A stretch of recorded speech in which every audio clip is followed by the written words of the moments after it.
Muchas gracias, Graciela. Estaré la presentación en español. Pues ya vimos de diferentes escalas de sistemas. Ahora yo voy a hablar de uno muy puntual, un sistema de alerta temprana que instalamos desde la academia. Les voy a presentar, eso es muy importante, la experiencia académica de instalar un sistema de alerta temprana. Eh, entonces, empecemos ese enfoque de la academia. El proyecto fue un proyecto concebido entre Colombia y Alemania, con financiación de casi 3 millones de euros del gobierno alemán. La mayoría se invirtió en la parte de investigación de de las diferentes personas que participaron desde la comunidad alemana. Y dentro de los socios tenemos representantes del gobierno, evidentemente la academia, la sociedad civil y empresa privada, tanto de Alemania como de Colombia. ¿Por qué lo hicimos? Pues así como nos contaron el contexto de otros países latinoamericanos, en Colombia y específicamente en Medellín, se han presentado una gran cantidad de deslizamientos que han cobrado más de 800 muertos en las últimas décadas. Como pueden ver en el mapa, en particular se asocian en Medellín a una zona de altas pendientes y con la presencia de una roca llamada dunita que es muy fracturada.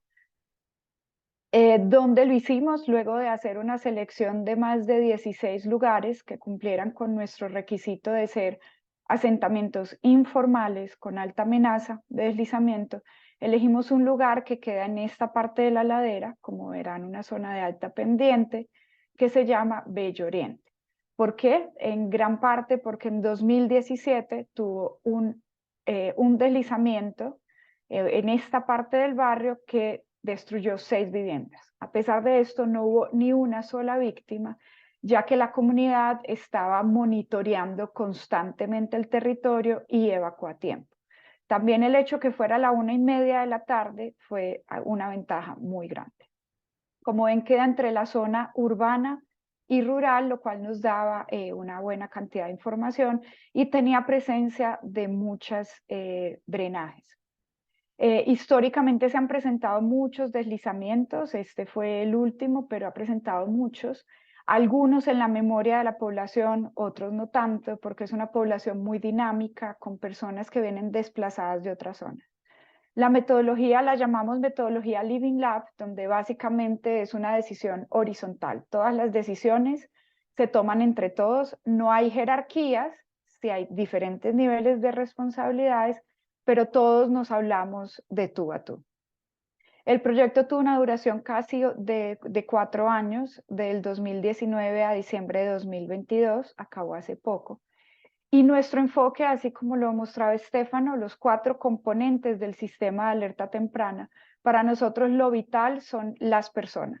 Y cuando hablamos de las personas, tendemos a pensar que son solo las personas en riesgo, pero también hablamos de las personas que representan a cada una de las instituciones con las que trabajamos. Porque nosotros no trabajamos con DAGRED, no trabajamos con Tejiarañas, no trabajamos con la universidad. Trabajamos con Cristian, con Claudia, con Endis, con Alex. Entonces, cada uno de ellos son los que interactuamos y los que hacen que esto sea posible. Y otro enfoque es que las alertas deben ser tan tempranas que se eviten los desastres. Nuestra intención no es esperar a que el evento se vaya a dar y que la gente salga. La mayoría de los deslizamientos en zonas urbanas tienen un fuerte componente antrópico y es ese componente que queremos reducir. Entonces, dentro de cada uno de los componentes, muy rápidamente les diré qué hicimos. En conocimiento, combinamos el trabajo de mapeo con comunidad junto con actividades de geociencias, tales como estudios geofísicos, perforaciones, y todo lo explicamos a la comunidad. Explicamos para qué es una perforación, cómo se hace, tomábamos los núcleos y les enseñábamos.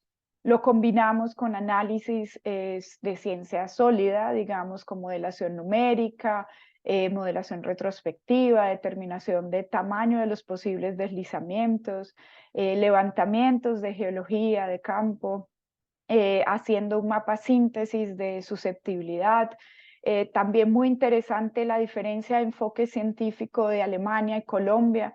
En Colombia tenemos lenguaje muy distinto. Para ellos es amenaza, para nosotros es susceptibilidad hasta que se involucren otros factores.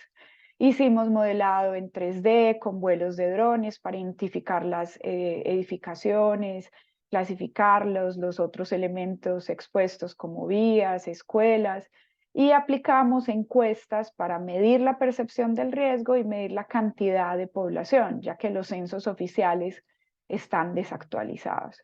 En total calculamos alrededor de 2.000 personas, 1.800 en la zona de amenaza alta y otras personas en diferentes zonas del área. En cuanto a la parte de monitoreo, combinamos el monitoreo manual y el monitoreo automático.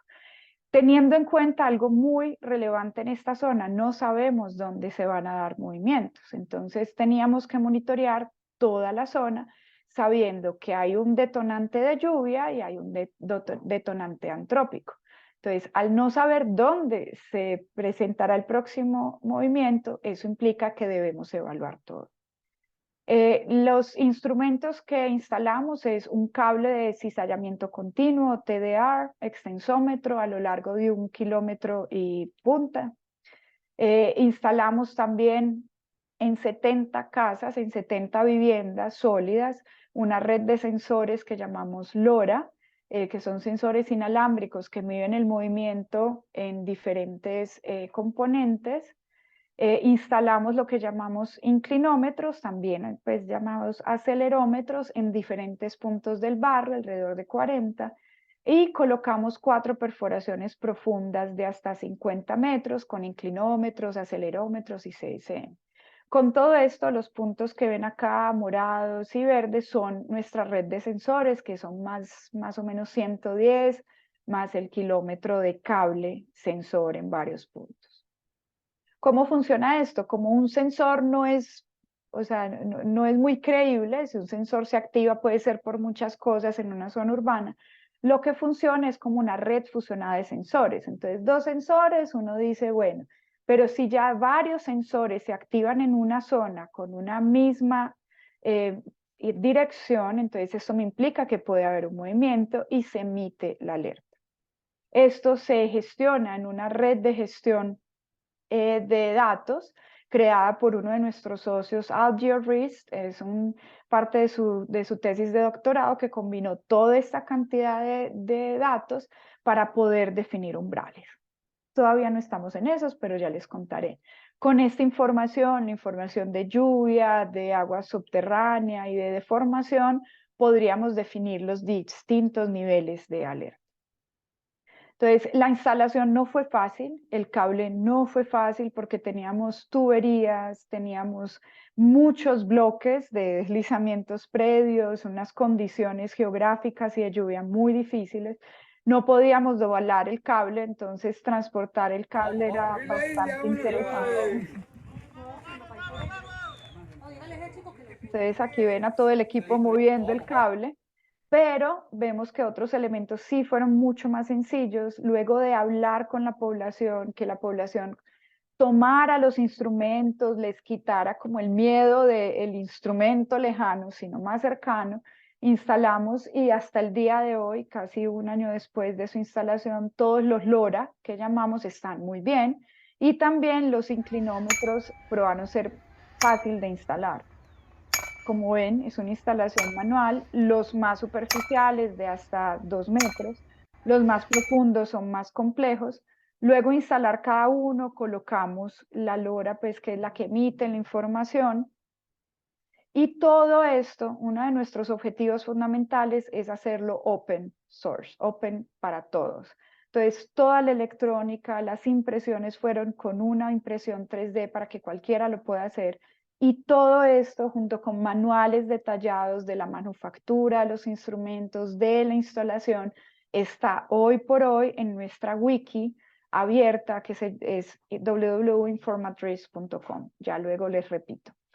Esto, como les digo, va acompañado siempre de monitoreo comunitario, porque los instrumentos pueden fallar. De hecho, hoy por hoy los instrumentos no están evaluando completamente como una red. Entonces, El monitoreo comunitario es fundamental y por eso siempre hacíamos todo el tiempo talleres constantes con la comunidad, le enseñábamos que ellos también podían monitorear manualmente desde las grietas de la casa con cinta hasta las grietas en el suelo con materiales reciclables. Hacíamos talleres donde ellos jugaban a entender cómo funcionan los sensores, a saber cómo lo pueden recrear. Esto es ellos jugando con el cable, Cierren los ojos, los haciendo una sensores, cierren los ojos. recreación. No, y ustedes. Vemos también con maquetas, les mostramos todo, les mostramos cómo funcionaban los sensores en profundidad. Pues lo hicimos en medio de la pandemia, entonces debíamos separar los grupos, lo cual se probó ser muy, muy efectivo. Vemos una maqueta donde mostramos cómo funcionan los la sensores. capa superficial de la Tierra de esta forma y los... Bueno, y muchos así, también juegos de memoria para que ellos entendieran que un sensor era equivalente a lo que hacíamos con nuestro cuerpo. Y los sensores, algo fundamental, uno de nuestros socios principales fueron arquitectos que se hicieron un cuestionamiento muy importante. Usualmente los instrumentos los alejamos y prohibimos a la población de que se acerquen con el fin de protegerlos, pero esto lo que hace es que las personas no se apropien. Nosotros hicimos lo opuesto, colocamos el sensor y se los pusimos directamente en sus manos, que interactúen con ellos. Para diseñar los lugares lo hicimos con las personas que nos dijeran los mejores puntos para ubicarlo, lo cual lo combinamos con decisiones científicas. Y cada uno de los elementos se diseñó con materiales que respondieran al entorno climático, que se adaptaran a la necesidad de las personas y que fueran utilizados en el día a día. Entonces, en cada uno de estos hay instrumentos. Entonces, como ven, los pintamos con los niños, mayor apropiación, y en los lugares más alejados simplemente los protegíamos con un tubo. Hoy por hoy, un año después, no se ha dado ningún vandalismo a los sensores, sabiendo que están ahí a la mano. Los cables también los marcamos. En la difusión de la alerta, entonces incluimos un nivel muy importante para nosotros, que es el nivel cuando no hay cambios en la montaña, el nivel donde más podemos prepararnos, podemos evitar que se rompan las mangueras, podemos construir mejor. Recordemos que esta es una zona informal supremamente completa. Y los otros niveles más tradicionales. Todo esto lo construimos de la mano de nuestros científicos, de nuestras organizaciones sociales y de la comunidad, combinando así nuestra tabla de umbrales, el nivel cualitativo y el cuantitativo. Hoy por hoy no tenemos cuantitativo, tenemos el cualitativo. Entonces, ese conocimiento de la comunidad es el vital, con acciones que debe hacer la comunidad, las dependencias oficiales, etc. Y en cuanto a la divulgación, nos basamos en el sistema de redundancia, porque sabemos que un sistema puede fallar. Entonces, lo combinamos en diferentes puntos, utilizando varios grupos de WhatsApp, sistemas de sirena y sistemas de sonido, que los motivamos a que los usen en el día a día, porque lo que no se usa se daña. Entonces, si esperamos hasta que haya el deslizamiento, esto no va a funcionar. Entonces, les pedimos que los utilicen para cuando haya una sesión de salud, cuando esté el mercado comunitario, cuando se pierde alguien. Entonces, son cosas que ellos utilizan día a día. Y el puerta a puerta, que es un elemento clave para ellos. Además de esto, creamos una app que hoy por hoy no está en funcionamiento, pero la intención era enviar las alertas, que las personas recibieran la alerta, supieran hacia dónde debían ir, por dónde estaba ubicado el deslizamiento y además vieran cómo se comportaba cada sensor y pudieran ellos reportar cambios en la montaña. También lo combinamos con estrategias de comunicación de personajes que se parecieran mucho a ellos y que mandaran mensajes de prudencia, esperanza, con sistemas pues de pósters en diferentes lugares, enseñando cada uno de los elementos y diciendo siempre que la comunidad es el elemento más esencial del sistema. Pintamos con personas de la comunidad. Y en cuanto a la capacidad de respuesta, trabajamos de nuevo con diferentes entidades, luego de identificar posibles rutas de evacuación, hicimos diferentes zonas, porque como no sabemos dónde va a ser el deslizamiento, tenemos que tener muchas alternativas.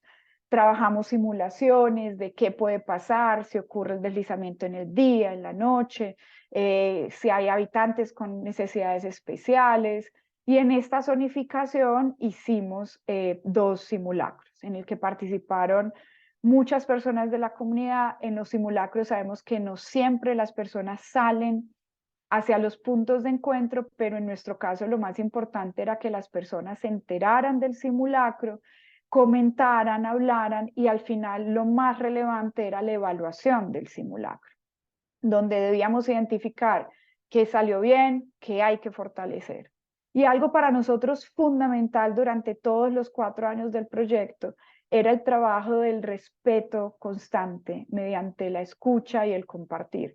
Tuvimos momentos de conflicto que siempre solucionábamos al estar completamente transparentes, al hablar sin tapujos, al hablar sin evitar, o sea, sin cubrir ninguna verdad. Fuimos muy abiertos y eso ayudó a que lográramos muchas cosas. Desde la academia, ¿qué no logramos? Fueron 4 años del proyecto, pero por la pandemia no dejamos a los instrumentos como tal entrenados.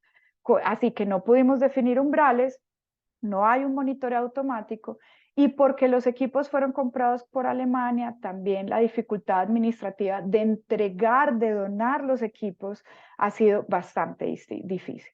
Por eso nos enfocamos en la comunidad y en un acompañamiento constante en campo para esa construcción de confianza, comunicación. Y ahora le entregamos desde diciembre al gobierno el sistema. Han hecho todo lo que se puede, pues, tomando este como un piloto que se podría replicar en otras zonas. Pero desafortunadamente hasta el momento hemos tenido muchísimos retos que hemos tratado de seguir trabajando con ellos para abordarlos, dificultades administrativas propias de la gestión pública, lo que decimos, comprar un tornillo en una administración, pagar la SIM, que es la que envía los datos de los equipos, es supremamente complejo. Entonces, junto con ellos tratamos de abordar esto, porque sabemos que ellos, al ser los representantes legales de la gestión del riesgo en la ciudad, tienen múltiples riesgos reputacionales. Entonces, tratamos de trabajar con ellos para que entiendan que el sistema de alerta temprana no son los instrumentos, los cuales sabemos que todavía no emiten alertas, y que por eso ese trabajo con la comunidad es el esencial para mantener vivas esas capacidades de reducción de riesgo y reacción. Y bueno, aquí les comparto, perdón que me abusé y me extendí un poquito, pero entonces ya abro el espacio para todas las preguntas que tengan, para todos nosotros como speakers, como representantes de la red Land Aware. Gracias.